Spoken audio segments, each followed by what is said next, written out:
years, even if the ICC will not act on it. Pilipino lang ang gumagamit ng payong dito sa Hague.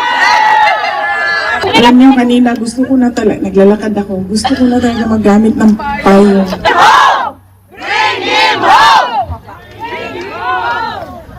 Ang susunod na it is his freedom to talk about the Davao Death Squad.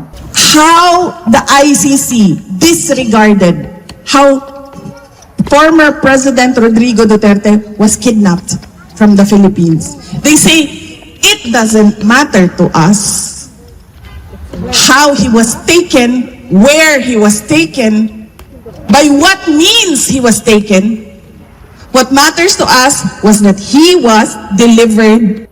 And I knew that something was happening. If this is about justice, then why does it allow injustice to happen? An investigation. The investigators are coming in and out of the country. We have proof of immigration records. He should be released. And he should be released immediately.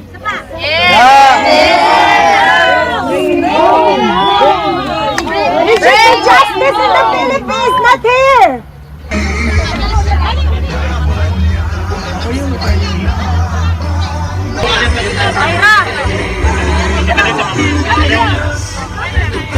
Months it has been passed since President Duterte was last here, and still no outcome. How does it make you feel? Well, we are angry. The moment that he was taken, he was kidnapped. Sino yung grupo? Ilan kayo? But we try to support the process. Since he is already under the ICC jurisdiction, we try to support it.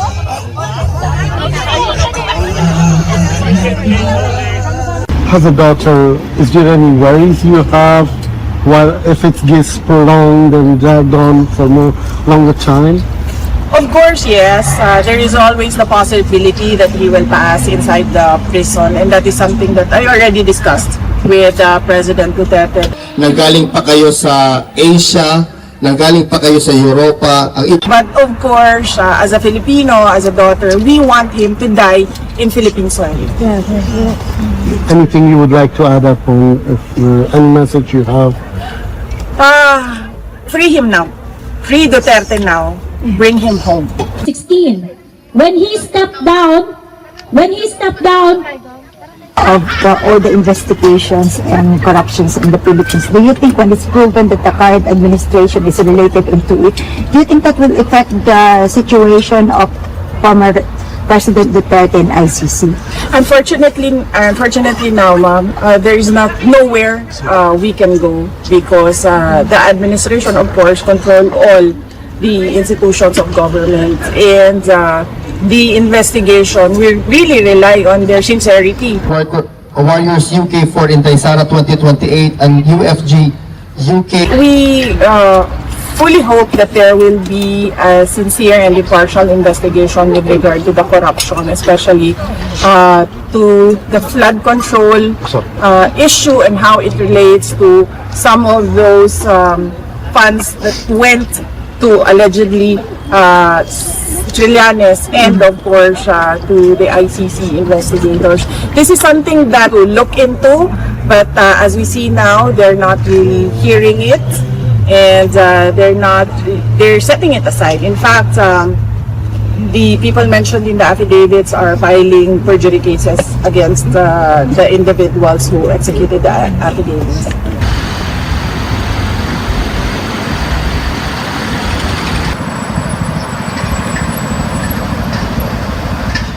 Kayo today, ma'am? Yes, I'm okay.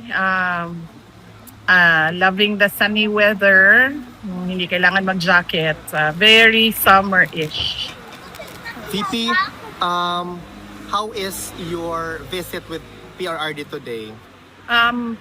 Very good. Very happy ang mood ni President Duterte. And binanggit ko sa kanya na bago ako pumasok kanina, merong mga Filipinos na saan na sila? Yes. Merong mga Filipinos kanina na nag-aantay sa labas at nagpapaabot ng kanilang pangangamusta sa kanya. And sabi niya na itigil na daw siya sa pagsasabi na huwag kayo gumastos, huwag ninyo inconvenience yung sarili ninyo sa pagpunta dito. Sabi niya, gawin niyo na lang daw kung ano yung nasa puso ninyo. VP Inday, marami po kasing claims circulating on different social media platforms, ma'am, putting your statement doon sa London rally niyo, ma'am, out of context, na sinabi niyo daw, pinapalabas na lalabas na si PRRD next week from the ICC. Ma'am, just to set the record straight, is there a truth to that claims? Wala akong sinabi doon sa speech ko na lalabas si PRD next week.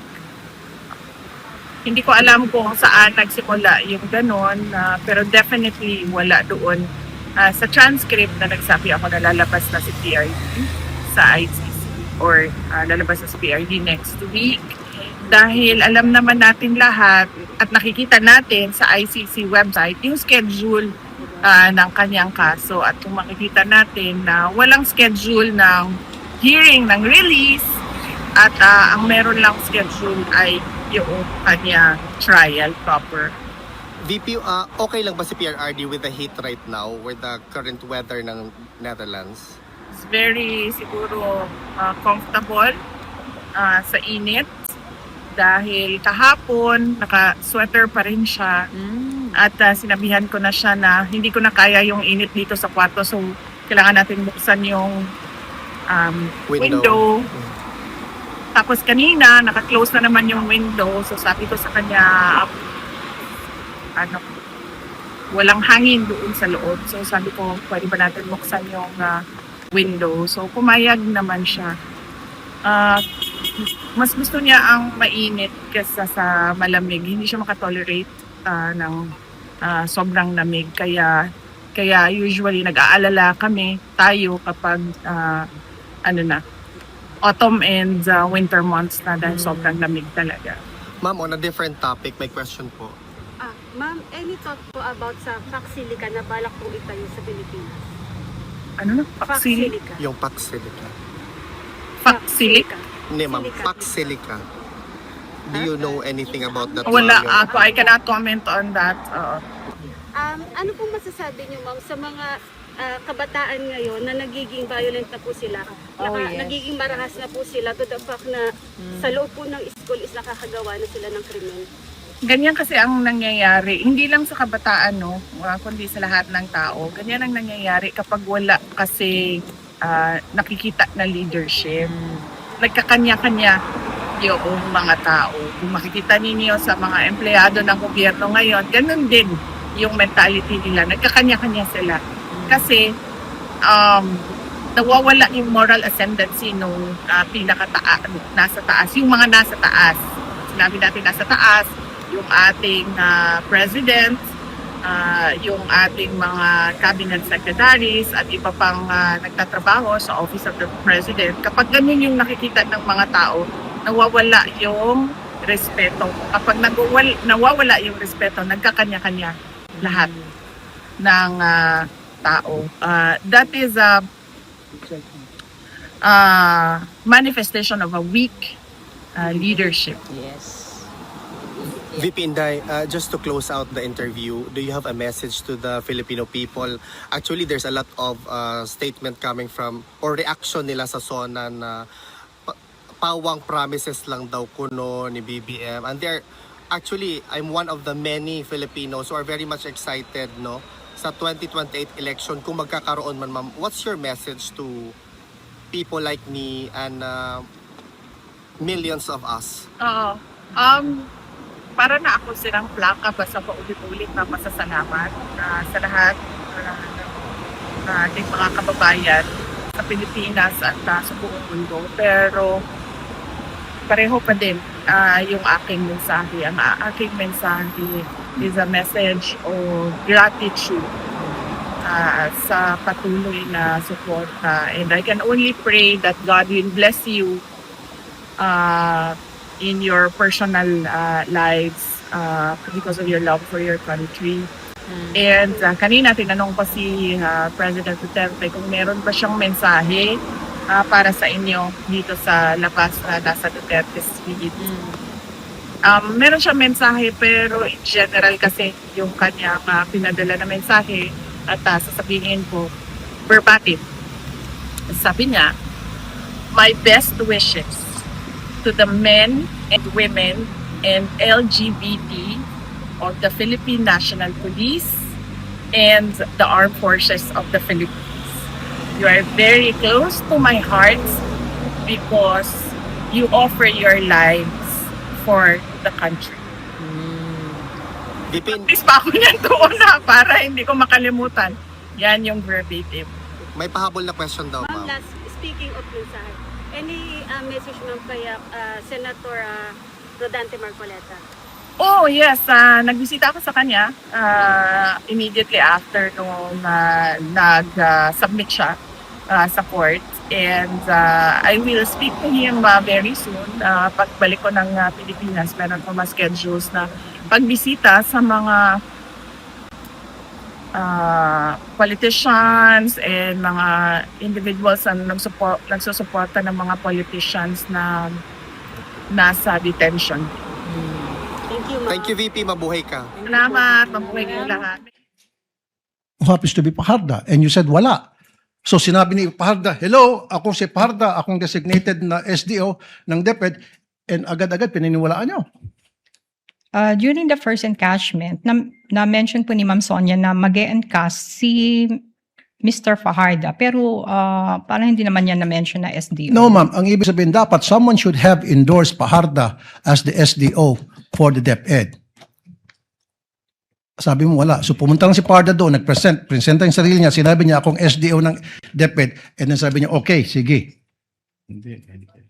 Yes. So hindi kayo sumunod doon sa patakaran ng COA circular? Wala pong na-present sa amin, sir. Wala.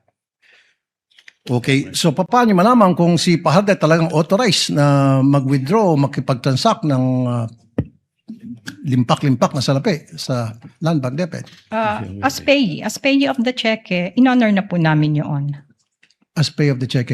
So sino ang tumatawag sa inyo para sabihin na si Paharda pupunta dyan at mag-withdraw ng such and such amount of money day before or 2 days before? Si Miss Sonia De Leon po. Sino po si Sonia De Leon? Siya po ang head ng cash division ng DepEd. Okay, siya yung kilala niyong head cash division ng DepEd. Pero you know what, nagtataka pa rin ako na wala kayong hawak na dokumento na nagsasabing si Fajarda ang designated SDO coming from the head of that agency na pirmado. Wala. Wala, sir. Thank you, Madam. Your Honor. Thank you, Senator Judge Rafi. Actually, the chair would like to make a brief interjection. The payee of the check is Fajarda. Correct, ma'am? Yes, sir. So kung kanino nakapangalan yung check, doon yung ibibigay. Yes. Yung cash o kapalit Yes, yung Your check. Kung SDO man siya o hindi. Pero ayon sa COA Circular, SDO lamang ang pwedeng pangalanan ng mga ganyan cheque. Hindi nyo na po alam yung bagay na yun.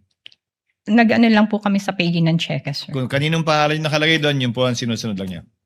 Yes, Representative Chua. Yes, Your Honor. Thank you, Your Honor. Your Honor, the witness has no knowledge as to the designation of Mr. Paharda and as to the purpose of the fund, Your Honor.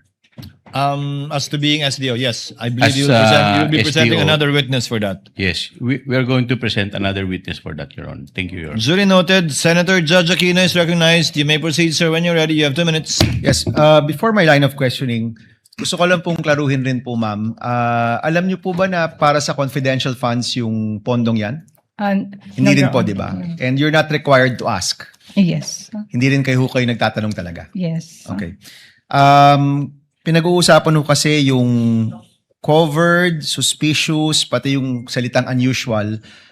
Sa inyo pong pagkakaalam bilang isang bank manager, ano po bang pinagkaiba ng covered transaction, suspicious transaction?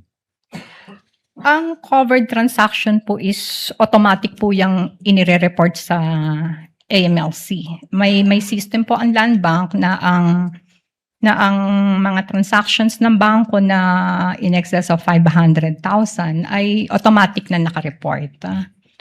Ang suspicious transaction naman po ay pagka mayroon kaming nakita kay malaking amount, kay maliit, basta parang doubtful yung transactions, kailangan po namin i-report sa STR. Okay, Suspicious so transaction. yung covered transaction po, tama po ba na walang human intervention ito? Sa sistema lang po ito? The STR? Sa covered transactions, may wala human po. intervention po ba ito? Wala pong human intervention. System po yan. Ano po ito? Papasok o palabas o encashment o basta kahit anong above 500,000? Yes, sir. Kahit na ano po above, in excess of 500, naka-report po siya. Okay, so we can safely assume that this transaction was covered. Well, you don't want to deduce that, no? Ayaw niyo pong sabihin. Yes. Yung suspicious, sino po ang nagde-determine na suspicious ang isang transaction? Who determines that? Sa amin po, sa branch, pagka po may napansin kami, ako po ang nagre-report niyan din. Kayo po, wala hong ibang pwedeng mag-report or ang branch manager lang po yung pwedeng mag-report? Ako kasi yung nagre-report, ako yung nagsasign ng report. Okay. So, ito po, tinanong ko rin po ito kanina dun sa manager ng Land Bank, pero nais ko lang po marinig rin po sa inyo. Nagkaroon po ba ng suspicious reporting ng transaksyong ito sa AMLA? Hindi po kami pwedeng mag-divulge ng any information regarding sa reporting po ng STR, sir. And nasa batas naman po yan na hindi ho kayo pwedeng mag-divulge. Yes. Yung sinabi niyo po kaninang unusual, iba po yun sa suspicious? Iba po. Okay, can you help me understand ano po yung pinagkaiba ng unusual tsaka suspicious sa inyo pong perspektiba? Unusual meaning, kakaiba lang yung transaction, pero not necessary suspicious. Okay. Yung suspicious po, tama po ba may eksaktong definisyon yan sa mga batas natin? Yung unusual po ay inyo lang pong pakiwari? Yes, sir. Okay. And kayo po bilang branch manager, ayaw nyo pong sabihin kung nireport nyo po ito, pero sa inyo pong karanasan, lahat pong nakikita nyong hindi pang karaniwan, nire-report nyo po ba sa AMLA? Not particularly this case, but in general? Hindi naman po. Hindi lahat ng mga unusual transaction ay nire-report namin as suspicious. Alright. Maraming salamat, Mr. Chan. Senator Judge Ejercito is recognized for his interjections. You may proceed, sir, when you're ready. You have 2 minutes. Yes, thank you, Mr. Presiding Judge. Just clarification. Ma'am, kanina po nakikinig po ako, no? Ang nabanggit nyo, sabi nyo, na ilang beses sabi nyo, unusual po yung 37.5. Madalas, the transaction sa inyo pong branch ay nag-average yan 10 to 20 million. Tama ho ba? Ang aking pagkakarinig. Opo, mga nasa 10 million. So sa isang karaniwang araw, ano po yung sa inyo pong experience, ano daw po yung pinakamalaking halaga ng cash na inyo pong nailabas sa inyong sangay para po sa isang client, in this case ito pong ahensya na ang DepEd po? Ano po yung pinakamalaking amount? Ito na po ba yung pinakamalaki dahil sabi nyo kanina ay unusual? Pinakamalaki pong amount na nailabas nga po ay yung na-encash is yung 37.5. Ito na po. Opo. So ito yung nagsimula nung kailan po ito nagsimula yung ganitong withdrawals, yung ganitong kalaking amount? Anong pong February, sir? Ito na po, last question, Mr. Presiding Officer. Nangyayari po pa ba itong ganitong kalaking amount, ganito kalaking halaga na withdrawal sa ngayon? Ay, during my time, wala na po yung, yun lang pong tatlong yun. Yung tatlo lang. Well, hindi na po nasundan. Wala na po. That's all. Thank you. Thank you, Senator Judge Ejercito. If there are no other senator judges who wishes to make interventions, Chair would like to make a few. Ms. Camposano, ma'am, tama po bang translation ito? Unusual sa Tagalog, kakaiba. Yes, Your Honor. Suspicious, tama po ba? Kaduda-duda. Yes, Your Honor. Sang-ayon sa AMLAC, yung kaduda-duda dapat i-report, pero yung kakaiba, hindi kailangan i-report. Yes, Your Honor. Tama po. Sabi niyo po kasi kanina, yung unusual hindi kailangan i-report, pero yung suspicious, kailangan i-report. Sang-ayon sa batas. Hindi ko po sinasabing suspicious to. Sinasabi ko lang, yun yung sinasabi ng batas. Yes, sir. Ang suspicious transaction po ay kailangan nating i-report as STR sa AMLC. And yung unusual, kung unusual lang naman siya, but wala naman pong suspicious dun sa transaction, hindi po siya kailangan i-report. Isa na lang po katanungan, curious lang po ako. Sabi niyo po para pangalagaan ang kaligtasan ng inyong empleyado, hindi pwedeng ihatid ng sino mang empleyado ng bangko yung pinagbigyan ng pera, gaano man kalito, gaano kalaki, dahil kapag hawak niya na yon, kanya na yon. Tama po ba? Opo. Ibig sabihin po ba nun, pag na-withdraw na yung pera at hawak nun ng depositor yung pera, pag may nang hold up ng bangko, matapos niyang mahawakan yung pera, siya na ho yung mawawalan, di na kayo. Ganun po ba yan? Hindi. Sa praktikalang usapan. Gayun din, paglabas niya ng bangko nyo, na hold up siya doon, hawak niya na eh. Wala na kayong pakialam, di ba? Kaya kayo may polisiya yung gano'n na bawal magatid. Dahil nga, pag hawak na niya, kanya na yon. Opo. Kanya na yon, pananagutan niya na yon, wala na kayong pakialam. Ano man ang mangyari doon? Yes, Your Honor. Mawala man yon, nakawin man yon, hold upin man yon, labas na kayo doon. Yes, Your Honor. That would be all. Ms. Camposano, are there any other interjections or interventions by any of the senator judges? One quick question. The Senate President is recognized. One quick question, Mr. Presiding Officer. Ms. Camposano, nasabi niyo kanina unusual. Pero may nasabi rin kayo kanina in your past experience na may government organization na naglabas ng pera ganang kalaki rin. Bakit unusual po sa DepEd pero hindi unusual dun sa government organization na yun? Usually kasi pa yung mga ibang agencies po para normal na from ano na naglalabas sila ng ganoon. Ito pong kasi sa DepEd kaya ko po nasabing unusual is ito lang pong tatlong to ang nangyari. So in other words, doon sa ibang government agencies, madalas sila ganito kalaking amount ang lumalabas. Regular yun. Opo. Sa DepEd, hindi regular. Yes, Your Honor. Thank you, Mr. President. Senator Judge Lacson is recognized for his intervention. You may proceed, sir, when you're ready. Thank you, Mr. Presiding Officer. Further clarification lang. Binabasa ko po yung Anti-Money Laundering Act. Wala naman pong kaduda-duda nun eh. Either covered or suspicious. Pag covered, may threshold. Maski hindi suspicious, kailangan report kung above the threshold amount, which is 500. Wala po sa batas yung kaduda-duda eh. Either it's suspicious or covered. Yes.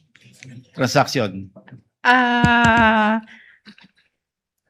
Ang ano kasi yon, sir, pagka ang covered transaction, automatic pong naka-report siya as covered transaction in excess of 500,000. Sa suspicious transaction po, parang nagkaroon po tayo ng doubt, di ba? And then inimbestigahan po natin at yung pong sa investigasyon natin ay hindi siya pumasa. Suspicious pa rin po siya. So that's when kami magre-report as suspicious transaction.